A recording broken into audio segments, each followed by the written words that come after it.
Good afternoon. Welcome back to Between Two Teachers. I'm Madeline Cronenberg. I'm Consuelo Lara.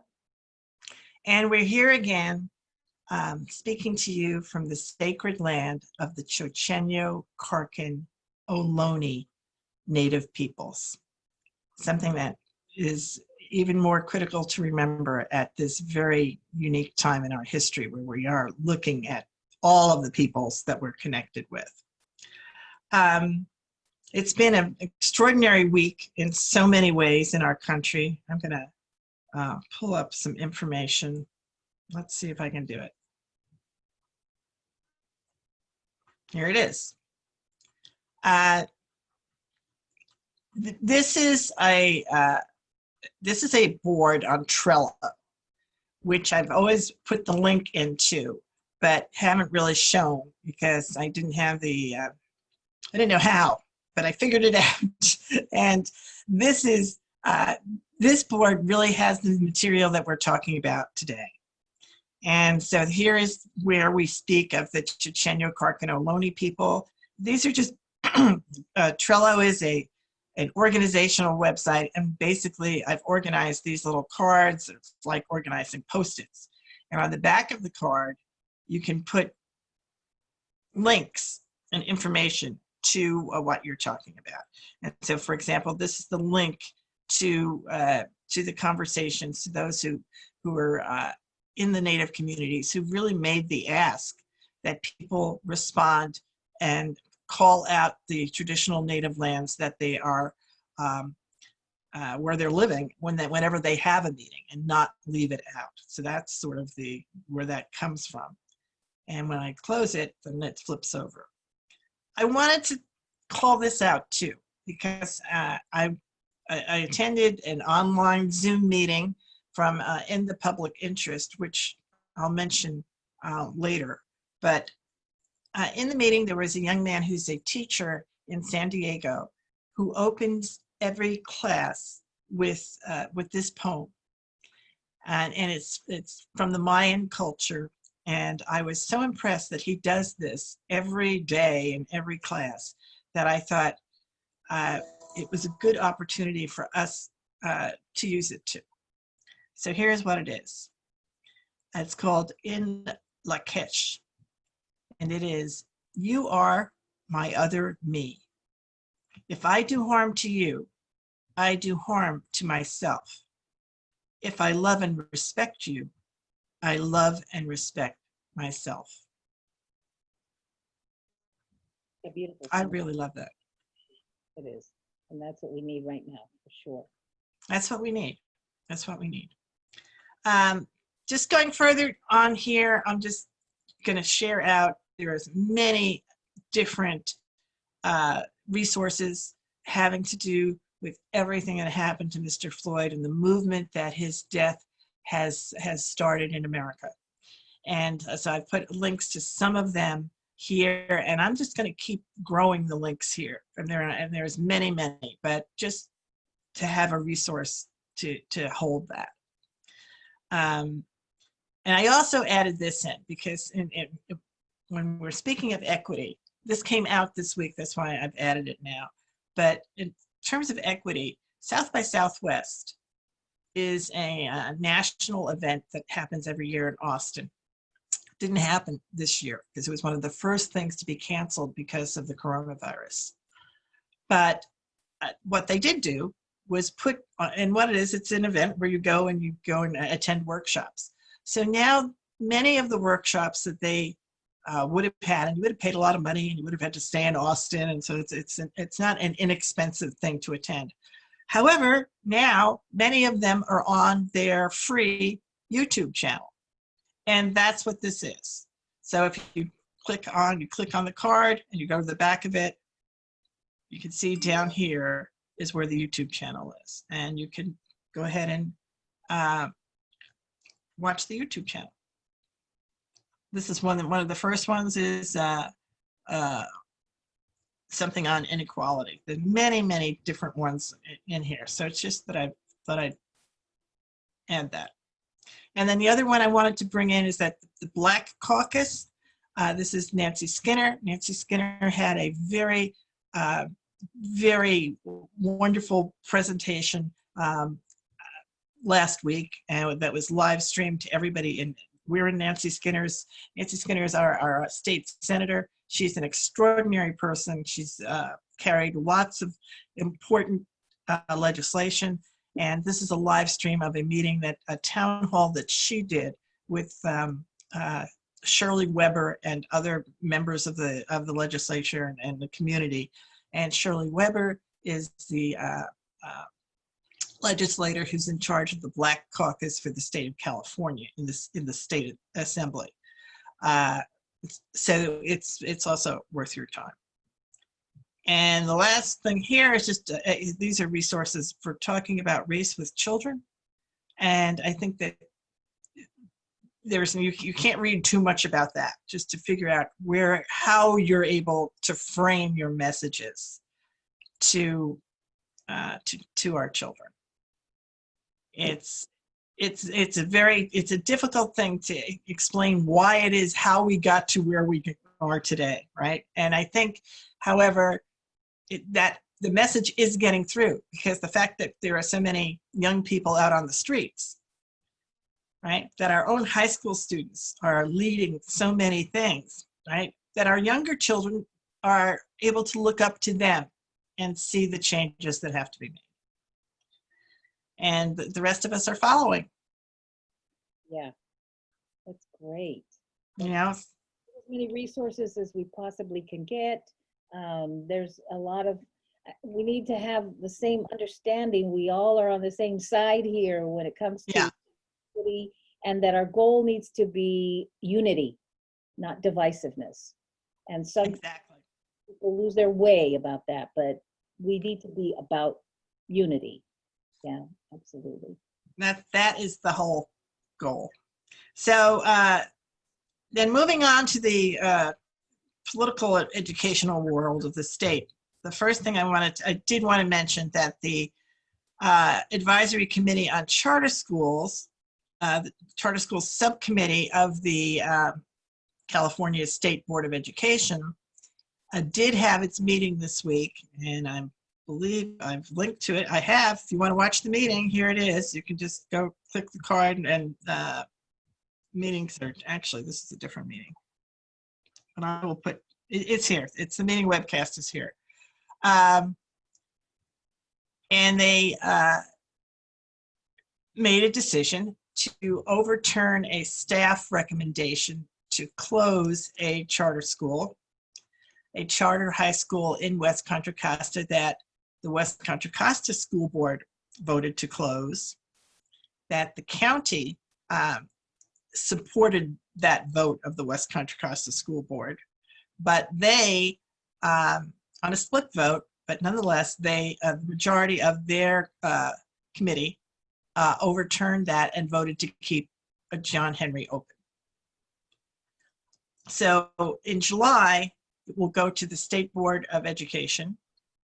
They will get the report from their from the staff, and the staff of the state or the state Department of Education believe the school should close, but this committee does not believe the school will close, and we will have to. There'll be another hearing in July that will be the final decision. You know, and this is why we need that, we talked about that executive action by the governor to say in the COVID, we need a COVID executive action that no, in this time of the pandemic, we don't renew or expand these charters. We just can't afford it. We can't afford it. So that's— Well, and in this case, they're already there. But the question was whether or not the reasons to close them were important enough, right? And they were important enough to both elected bodies that oversaw and looked into it, but this committee is not elected. This committee is appointed by a variety of different people. It's an unusual setup, but the committee is not made up of electeds. It's made up of a variety of people who are appointed to this subcommittee of the State Board of Education, which also is not elected and is all appointed. So it's an interesting point. And in the different charter school legislation that got passed, the State Board got taken out of the business of making the decisions, the final decision, which I really think, the more you think about it, they're not elected.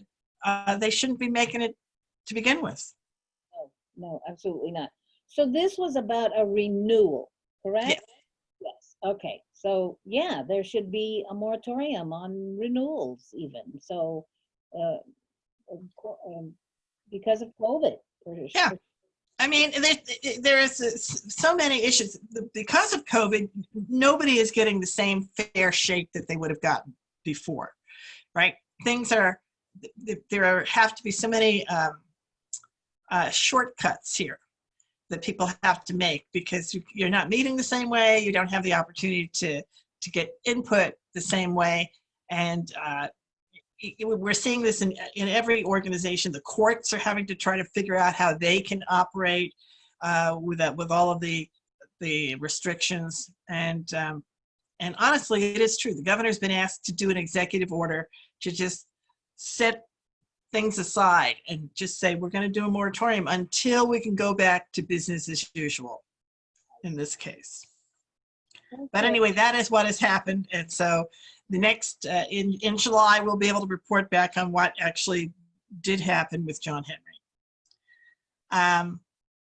And then we are talking about reopening schools, right? And I'm sure Mr. Duffy had his plan for West Contra Costa, or is in the process of putting it together. The state has this is the California Department of Education, Mr. Thurman's group. And so they put theirs out on Monday, and that's called Stronger Together. They have their guidance. The AFT, the American Federation of Teachers, they put out a guidance earlier than that. And the state of California has a guidance. And basically what they're all saying is it comes down to social distancing, figuring out a way so that our children are able to socially distance from each other, keep very sanitary, keep washing their hands, have sanitizer available to them. The masks are harder. I think it's more likely that teachers are going to wear a clear face shield, and the teachers aren't going to wear a mask. You can't teach all day in a mask. I think that's probably not going to work. But the face shield will protect them, and that's the big thing. And then all the other things that have to go along with how you sanitize your buildings. Yeah, there's a lot of the criteria to open, you know, and so a lot of it depends on having that equipment, having all of that necessary resources to do that and be prepared, because the health of our children has got to be number one, and we're not going to put them in danger by bringing them back too soon. No. So basically, there's plan A, which is all online, and there's plan B, which is a hybrid, but the details of the hybrid have not been determined. So it's still an unknown at this point, but it's leaning towards all online. It seems like that, and that maybe at least for some period of time, like maybe till the end of the year, right? The whole year, but at least for the beginning of the year. So that's kind of where we are. We don't know. Yeah, and we're not the only ones there. I mean, that's the, you know, it's a really critical thing. Let me get back here to this. We got to be this cautiously. We're not going to do it, you know. Right. And West Contra Costa is going to have an online school. That is one of the things that has been decided, right? So that will be a choice, a district school that will be all online for anybody who decides that's the direction they want to go. And they could go K-12 in that manner if they want to. Right. And I think actually that's, at this point in time, that's a good idea for families that think that's a, you know, for the home that's going to work for them. Yeah. And because what's going to happen if what happens, I mean, folks are going to have to come up with how they handle their childcare. I know. Right? So children may be moved to be with different relatives and not nearby school. Yeah. So that, even if there is a hybrid where you go in 2 days a week, well, how's that going to work if mommy and daddy are working? Yeah. All of those things are.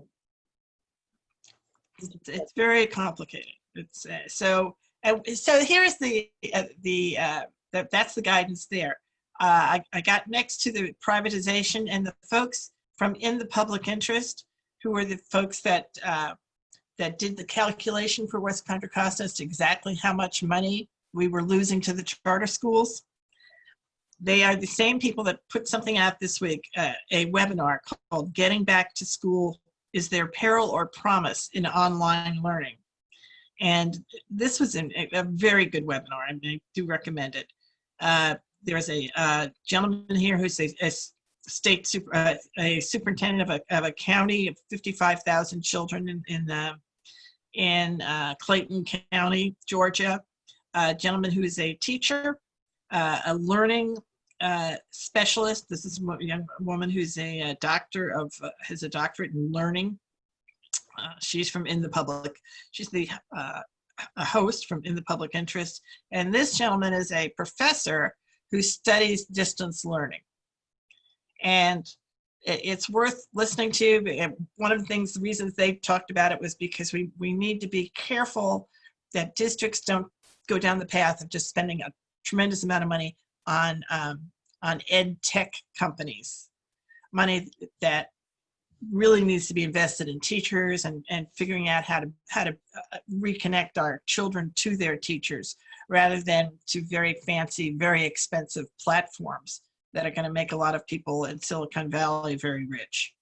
So we need to rethink that, and maybe the state needs to figure out what platforms. So you could have the whole state on the same platform if that's one option, rather than every district having to pay a huge amount of money to create their own.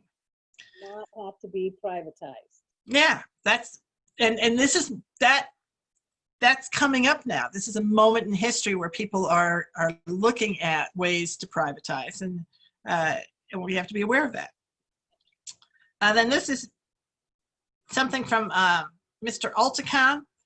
If you want to understand privatization and how it all began, he has definitely put it in here. So this is I put this as the cover, but if you go back here, he has, you click on here where it says Thomas Alticon, Talticon, but it's for Thomas Alticon.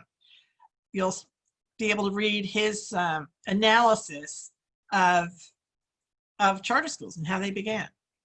And how the billionaires are behind all of the charter school, industry. Right. And how that happened. He explains how it happened. So for people who say, oh, that can't be true. Yes, this is the answer to, no, it's not a conspiracy. We're not making it up. This is the story of how it happened. And he has really put it very, very clearly there. Yeah, I believe he was a teacher too. So it's teachers who are motivated to do this work of showing people. And then this one is just the national, the Network for Public Education republished their listing of states and charter schools and how different states rate in how flexible and open they are to the world of charter schools. So that's just a little bit for information.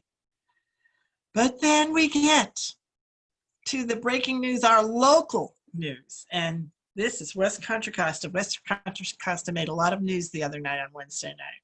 Yep, they sure did. Mm-hmm. Go ahead.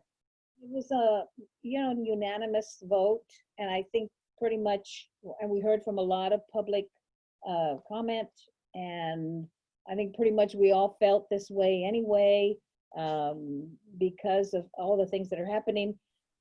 And also, all police are not the same. All police departments are not the same. We're lucky in our area have some really great police departments, and so it's not all the same in every situation. I was To me, it was about the contracts. We don't have to have the contracts. It was not about the presence of the police, because I've seen them do very positive kinds of things with our students. So, but it was about the contracts. And I guess that's the thing I want to clarify. I think there can still be a relationship. I see the police and police department kind of the same role as mine as an educator, that they could come in. I remember years and years ago, we had really bad gang. Yeah. That they came in and did this whole presentation. This is the San Pablo Police Department. It was so informative, and we had a lot of young teachers who had so many questions, and we didn't know any of that. Some of us didn't at the time live in the area. Right. That is a role I see them in. Also, a role of educator when after Sandy Hook Elementary, when all of those children, were little babies, were killed, were shot. Yes. They came in and talked to us about, because they had analyzed that whole scene and who was where and how it happened. And so they came in and they could tell us, according to our structure and how to be safe. And they came to faculty, and they even visited the classrooms as well. So there's a strong role and a need, for them to be there. And also the CSOs, those are the individuals that are, to me, like really critical people as well. Because when I was at Richmond High, if there was some kind of disturbance and a fight, or somebody's pounding on the door and they're doing all things out in the hall, I didn't call the SRO, I called the CSO. And they were the ones who would come. And they're the campus security officers, right? So they are not police officers. They are the district employees whose job it is to manage security. And I don't know about other schools, but at Richmond High, they would come in, and most of the time they knew the name of the kid, and they take them out. They live in the community. So yeah, like to see that them supported a lot more. Make sure they're fully staffed and they have the resources that they need, because we have in-house programs that work, that just need our support.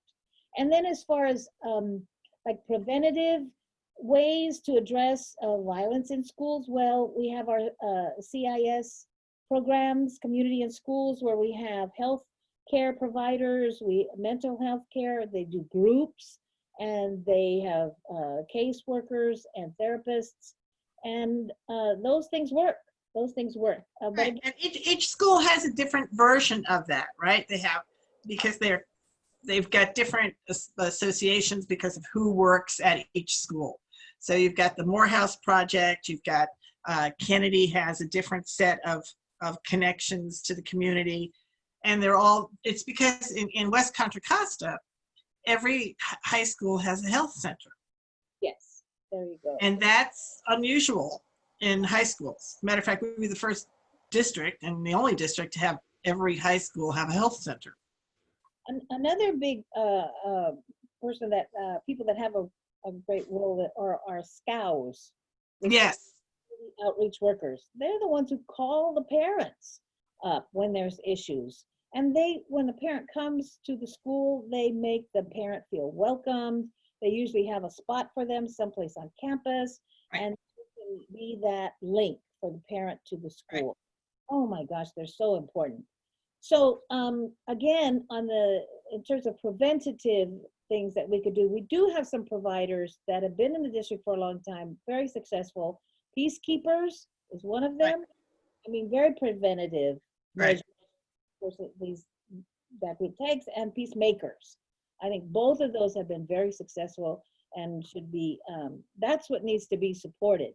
We don't need another oversight committee. We don't need to separate out people, to just get some resources and not others. We need to support our in-house programs that work. So that was my feeling, and that when we reallocate those contracts, that's where I see the need for those resources to go. So yeah, that was that decision there. There may be, and of course, of course, if we go back all online, kind of a moot point whether we're going to have police on campus or not. But gradually, eventually, we will come back. Right.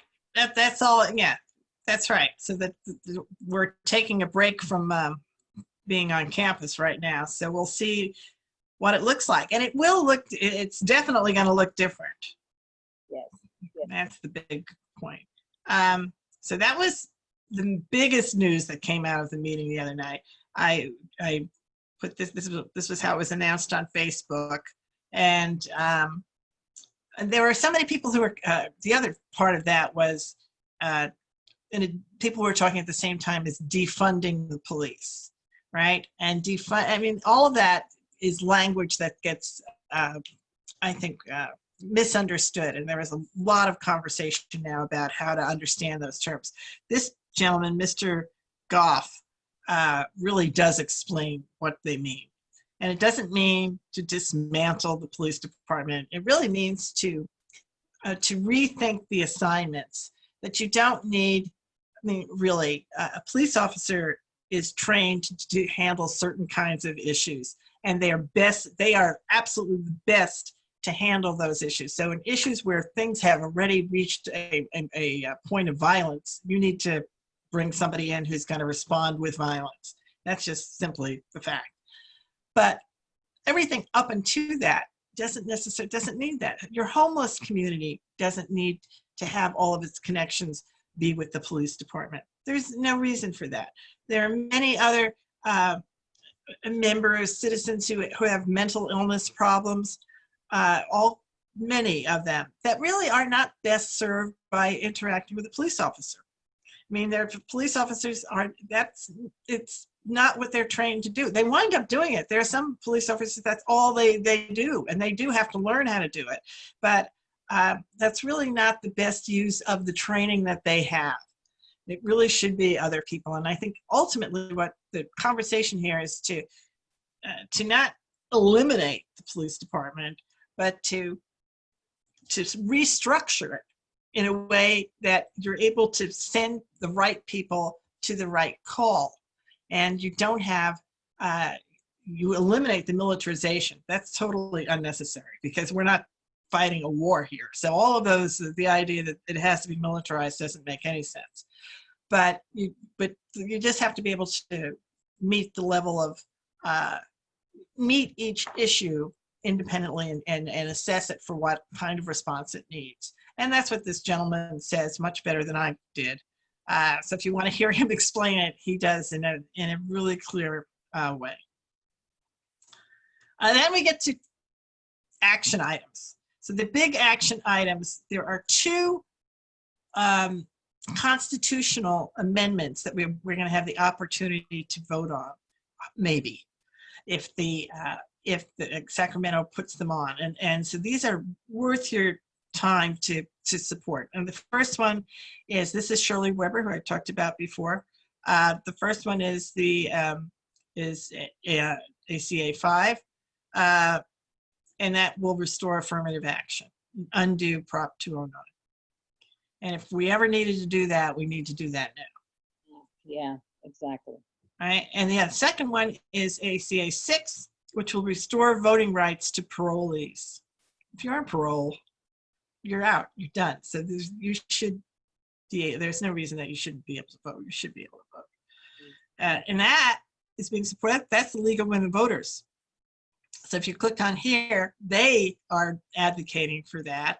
And this one, if you click here, it's this one, the coalition for ACA 5 is called Opportunity for All. If you click on this card, it will take you to how to take action. And basically what you have to do is tell people you're for this and then share it out in your social media streams, right? So that the legislators know that this is the direction we want them to go. And it's important to also to share it on social media so that even if we have Miss Skinner and Miss Wicks, and I'm confident that they're going to support both of these. But if you put it on social media, you could have friends and family and people who follow you, who can influence other legislators who haven't made up their minds yet. And then these are just the call to actions from the California Teachers Union, the American Federation of Teachers, and the PTA. All have action reports. So if you want to take action, they are absolutely the places to look to find like-minded people and to look at least what it is that they've taken positions on and be politically active. And then the last one here is schools and communities first, which is another thing that we have to work on. They had a hearing this week in the state legislature, and it just showed me how much opposition and misinformation there is around how it's going to hurt businesses, and that they're trying to make the case that because of the crisis for small businesses, that's a reason to vote against schools and communities first. Whereas it is not a reason to vote against. It is a reason to vote for it because the small businesses are exempted. I mean, there is a threshold at which you start to pay, but then you're not really a small business anymore. They made adjustments to accommodate the small businesses because they didn't want this to be something that would hurt small businesses to begin with. This is about trying to take the loophole away from Chevron and Disney and all these other huge corporations that have had the advantage, this incredible tax advantage, ever since Prop 13 was passed. And it's just totally not fair. They have, in other states, the corporate taxpayer has a much heavier burden than the private taxpayer. In California, it's flipped. We don't have our corporate taxpayer. Everybody says, oh, they're going to leave. Well, where are they going to go? This was the last place where they had the loophole. Chevron isn't going to move the refinery if they have to pay their fair tax on it. That refinery is still there. If whatever changes with the refinery isn't going to change because of this tax. It may change because people are not driving as much. It could change for a lot of other reasons. But it's not going to change because they're going to now finally have to pay a fair amount of property tax. And the same thing is true with Disneyland. Disneyland and the Disney World, I mean, they're not moving. Nobody's moving. And all that will happen is we will be able to get some funding. And so will the cities, which have also been bankrupt. So our cities and our schools are the ones that will benefit from schools and communities. So that's that. Do you have a shout out, Miss Laura? Can't think of one right now. Except everybody that's out there giving out food and our essential workers, of course, every day. And who are going to continue all summer, right? That's the big thing. So our food service workers, I think they just have this week off. I don't even know if they have this week off. Did they? I think maybe they had it off. But anyway, they are working on through the summer. And I know what Mr. Duffy said, 4 days a week. They're going to do it 4 days a week. And then they're going to double down on Thursday, I guess, because they're not going to be open on Friday. So you'll just double down on Thursday and go get your meals. This is a big deal. They served what, over 1 million meals. Yes, isn't that amazing? And the partnerships with the community and food banks, and oh my gosh, they've just gone above and beyond. I'm so proud of this district, really. Absolutely.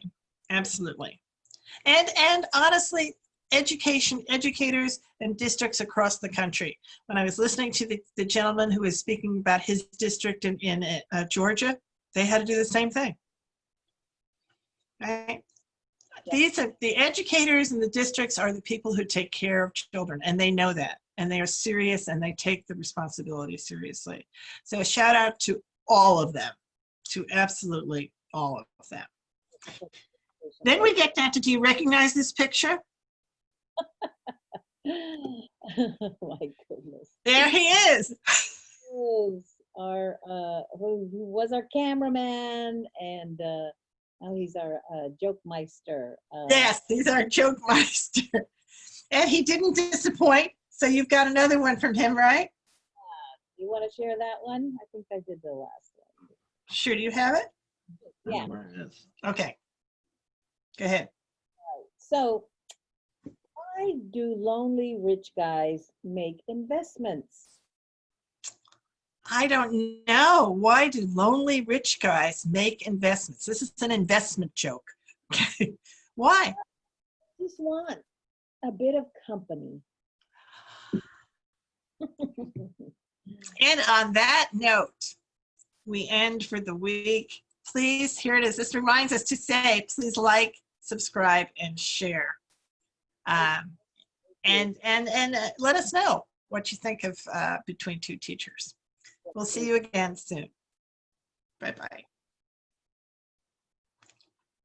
And where's my